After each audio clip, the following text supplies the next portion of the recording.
परिंदों को मंजिल मिलेगी यकीनन, ये उनके फैले हुए पर बोलते हैं। वे लोग खामोश रहते हैं अक्सर, जिनके जमाने में हुनर बोलते हैं। नमस्कार दोस्तों, मैं उमेश शर्मा आप सबका वेलकम करता हूं कोचिंग वाले लर्निंग प्लेटफॉर्म पर। मेरे पास कई बच्चों के कॉल मैसेज आते हैं, पढ़ाता हूं तो कई बार बात करते हैं कि सर हम किस तरीके से तैयारी करें, किस तरीके की हमारी रणनीति होनी चाहिए, किस तरीके का हमारा टाइम टेबल होना चाहिए। ऐसे विभिन्न तमाम प्रश्नों का जवाब देने के लिए मेरे साथ हैं रीट 2021 में सेलेक्टेड कैंडिडेट।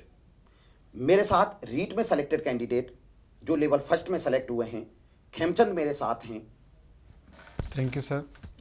दोस्तों, कई बार बच्चों के इस तरीके की बातें होती हैं कि किस तरीके से तैयारी करी जाए, तो मैं आज आप लोगों से विभिन्न प्रकार के ऐसे सवालों का जवाब देने के लिए आपके सामने उपस्थित किया है मैंने खेमचंद को, जो रीट 2021 में सेलेक्ट हुए हैं लेवल 1 में।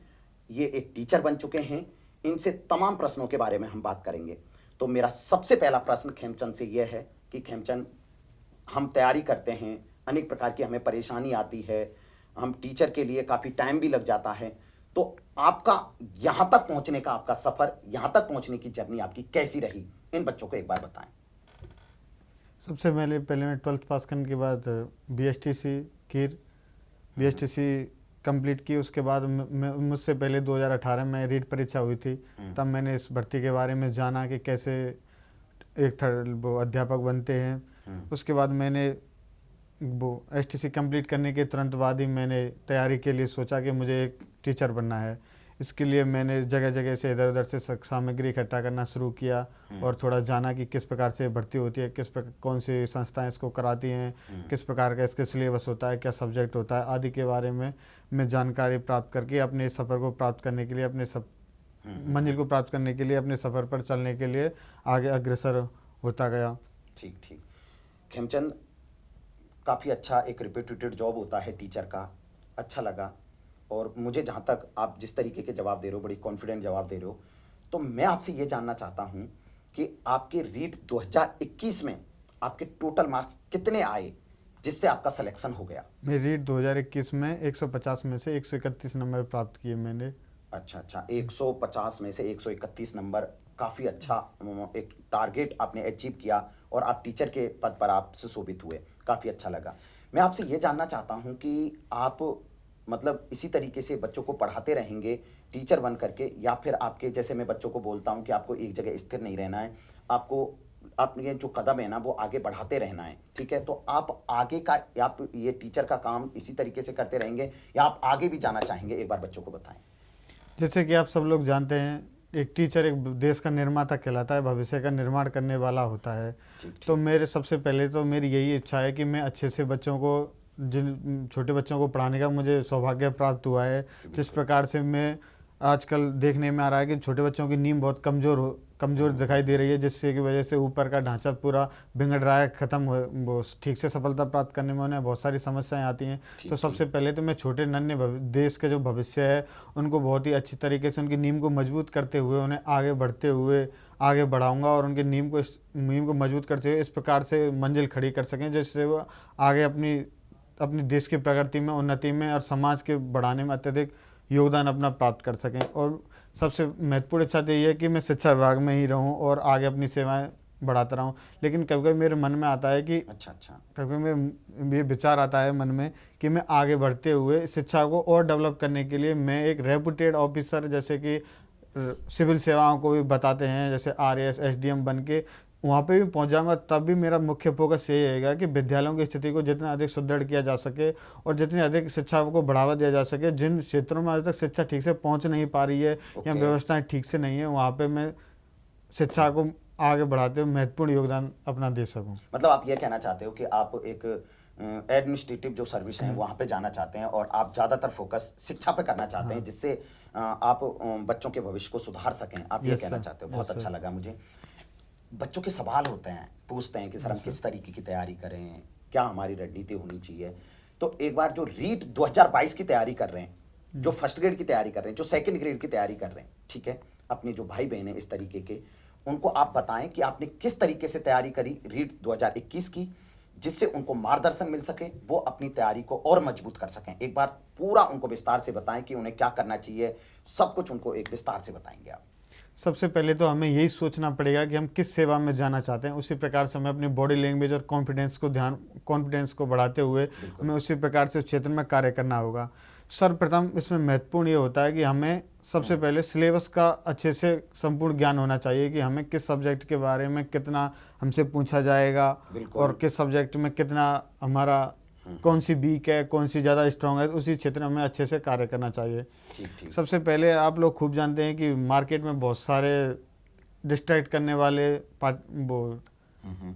करने वाली सामग्री उपलब्ध होती है कि हमें सबसे पहले अपने लक्ष्य को निर्धारित करते हुए अपने सिलेबस को अच्छी तरीके से समझना होगा और पढ़ना होगा। मैंने जब तैयारी शुरू की थी तो सबसे पहले पाठ्यक्रम को देखा कि हमें कौन कौन सी चीज़ें पूछी गई हैं और कितना हमसे पूछा जा रहा है और हमारा लेवल क्या है। उस हिसाब से मैंने सबसे पहले तैयारी की। ठीक। और मैंने अपने आप पे खुद पे भरोसा रखा, विश्वास रखा कि मैं जो पढ़ रहा हूँ मैंने रेपुटेड स्टैंडर्ड सामग्री का मैंने चयन किया है और उस पे ही मैंने विश्वास किया। मुझे बहुत सारे भ्रामक मार्केट में मिलते हैं, लेकिन मैं कभी भी डगमगाया नहीं। मैंने अपने विश्वास रखा और जो मैं पढ़ रहा हूँ मैंने उस पर कॉन्फिडेंस था कि मैं जो पढ़ रहा हूँ यही मेरे लिए सबसे अच्छा है, मुझे और इधर उधर भटकने की ज़्यादा आवश्यकता नहीं है। मैं खेमचंद आपसे ये पूछना चाहूँगा कि आपने बच्चों को बताया कि सबसे पहले हमें सिलेबस पर फोकस करना चाहिए, हमें ये देखना चाहिए कि मार्केट में जो फालतू की अनावश्यक चीज़ें हैं हमें उन पर ज़्यादा ध्यान नहीं देना है, अच्छी चीज़ों पे फोकस करना चाहिए, मतलब आप ये कहना चाहते हो। मैं आपसे ये जानना चाहूँगा कि आपने इस तरीके के पहले भी कोई एग्ज़ाम दिए हैं या रीट का आपका ये पहला एग्ज़ाम है या आप पहले भी इस तरीके का एग्ज़ाम दे चुके हैं? एक बार बताएं बच्चों को। इससे पहले मैंने नॉर्मली सेवाओं जैसे एयरफोर्स नेवी इनके बड़े एग्ज़ाम दिए थे। लेकिन रीट का मेरा पहली बार ही एग्ज़ाम था जिसमें मैं सेलेक्ट हो गया हूँ। दोस्तों, जैसा कि खेमचंद बता रहे हैं कि रीट के अंतर्गत पहला एग्ज़ाम है, मतलब एक बात तो क्लियर है कि फर्स्ट अटेम्प्ट में भी मास्टर बना जा सकता है। ठीक है दोस्तों, बहुत सारे इसी तरीके के तमाम सवाल हम और पूछेंगे। मैं आपसे ये पूछना चाहूँगा कि आप एक टीचर बने हैं तो इसमें योगदान होता है, एक श्रेय जाता है कि भाई इनका बड़ा योगदान रहा, तो आप अपनी इस सफलता का श्रेय किसको देना चाहेंगे? एक बार बताएं बच्चों को। मेरी इस महत्वपूर्ण सफलता जिसके द्वारा मैं अपने जीवन में उन्नति प्राप्त कर सकूंगा और इस दुनिया में इस गला काट प्रतियोगिता में सबसे अच्छा एक व्यक्ति का सपना होता है कि मैं एक सरकारी कर्मचारी, राज्य कर्मचारी या गवर्नमेंट जॉब प्राप्त कर लूं, जिससे मैं योगदान दे सकूं और अपनी स्थिति मजबूत कर सकूं। तो इसमें मेरा सबसे महत्वपूर्ण योगदान मेरे माता पिता को जाता है, जिन्होंने मुझे इतनी कठिन परिस्थितियों, विषम परिस्थितियों में और कृषक फैमिली से आते हुए इतने आर्थिक। आपके पापा मतलब गवर्नमेंट जॉब इस तरीके का नहीं है? नहीं, मेरे पिताजी एक सामान्य कृषक की तरह काम करते हैं, एक विलेज से ही बिलोंग करते हैं। हमारे पास इतने ऊंचे संसाधन नहीं थे। तो सबसे पहला महत्वपूर्ण श्रेय मैं उनको ही जाता हूँ। उन्होंने मुझ पर विश्वास दिलाया कि तुम भी एक सरकारी नौकरी प्राप्त कर सकते हो और मुझे समय समय पर मोटिवेट करते रहे। उसके बाद मैं श्रेय देना चाहूँगा तो सर को देना चाहूँगा, जिन्होंने मेरा उचित मार्गदर्शन किया, समय समय पर मुझे मोटिवेट किया। कई बार मुझे ऐसा लगता था कि मुझसे नहीं हो पाएगा, तब मैं सर से बात कर लेता था, तो इन्होंने बताया कि तुम्हें डरने की ज़रूरत नहीं है, तुम्हें पता भी नहीं चलेगा, तुम अपनी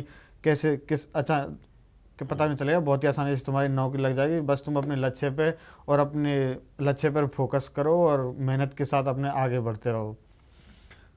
कई बार मुझे साइकोलॉजी पढ़ने में भी समस्या आती थी। मैंने देखा कि साइकोलॉजी भी पढ़ाते हैं सर, तब मैंने अलग तरीके से, अलग रूप में साइकोलॉजी पढ़ना सीखा। बिल्कुल, मेरे पास बच्चों के कॉल मैसेज आते हैं कि सर हम इस तरीके से तैयारी करें, किस तरीके से तैयारी करें, साइकोलॉजी को कैसे पढ़ें। एक बार आप बताएं कि मैंने साइकोलॉजी को किस तरीके से पढ़ाया था जिससे आपके इतने अच्छे अंक आ सके, एक बार बताएंगे। सबसे पहले तो साइकोलॉजी एक डिफरेंट विषय है, सभी विषयों से हटकर विषय माना जाता है। इसमें मैंने पहले खुद ने सेल्फ स्टडी किताबों से पढ़ने की कोशिश की, मैंने कई और सारे टीचरों से भी पढ़ने की कोशिश की, लेकिन मुझे सिर्फ वही जो किताबों में लिखा वही रटा रटाया ज्ञान मिलता था, जिसमें मुझे खुद को अच्छी फीलिंग नहीं आती थी, नहीं मैं इसको समझ पाता था। मुझे ये लग रहा था कि ये तो किताबों में ही लिखा हुआ है, बस सब उसी को गाते हैं, उसी को बोल के चले जाते हैं, केवल रटा रहे हैं। कुछ ऐसा सिस्टम मुझे अच्छा लगा नहीं कि जिससे मुझे अंदर से कॉन्फिडेंस आए कि मैं साइकोलॉजी को जीना चाहता था। जैसे कि मनोवैज्ञानिकों के द्वारा जो सब कार्य किए गए, जो समझाए बताया गया कि उन्हें कैसे साइकोलॉजी में क्या क्या होता है, ऐसे मुझे कहीं फील नहीं आने लगा। फिर मैंने सर की क्लासें देखी तो मुझे धीरे धीरे समझ में आने लगा कि सर बिल्कुल एक प्रैक्टिकल रूप से, जैसे कि अच्छे से समझाया जा सके कि आप उस चीज़ को समझ के अपने व्यवहारिक जीवन में उपयोग में ले सके। जैसे कि बाल विकास होता है, इसमें तो बालक कौन सी क्रिया कर रहा है, क्या कर रहा है, अधिगम कैसे करते हैं, सबको मैंने फील किया सर से समझ के। तो मुझे बहुत ही डिफरेंट तरीके से साइकोलॉजी सीखने को मिली, जिससे मेरे एक ही बार में सारा बेस क्लियर होता गया और मैं साइकोलॉजी में कहीं मुझे समस्या नहीं आई। मैं बच्चों को जैसा कि बोलता हूं कि आप साइकोलॉजी पढ़ोगे तो सबसे बड़ा फायदा ये होता है कि आपको पहले एग्जाम क्रैक करोगे, दूसरा होता है कि आप इसको अपने व्यवहार में लाओगे, तो निश्चित रूप से आप मनोविज्ञान को पढ़ करके आप एक तीर से दो निशान लगा रहे होते हैं। ठीक है, आपने खेमचंद से बहुत सारी बातें जानी कि इन्होंने किस तरीके से तैयारी करी, किस तरीके की इन्होंने रणनीति बनाई, साइकोलॉजी को किस तरीके से पढ़ा, ये सारी बातें, तमाम बातें आप लोगों ने जानी। आप भी इसी तरीके से आप मेहनत करते रहें, जिससे मैं आपका, जिस तरीके से मैंने खेमचंद का इंटरव्यू किया है, आपसे इनसे बहुत सारी बातें जानी हैं, आप लोगों को बताई हैं, जिससे आप एक टीचर की पोस्ट पे सेलेक्ट हो पाएँ। ठीक है, तो आप भी इसी तरीके से तैयारी करें और इसी तरीके बहुत सारे सेशन मैं आपको आपके लिए समय समय पर लाता रहूँगा। जो रीट के अंदर सेलेक्ट हुए हैं कैंडिडेट, उन सभी जो भी टीचर हैं, अब तो टीचर बन चुके हैं, तो उन सभी से आपको मिलवाता रहूँगा, जिससे आप अपनी तैयारी को और अच्छे से मजबूत कर सकें। ठीक है फ्रेंड्स, थैंक यू।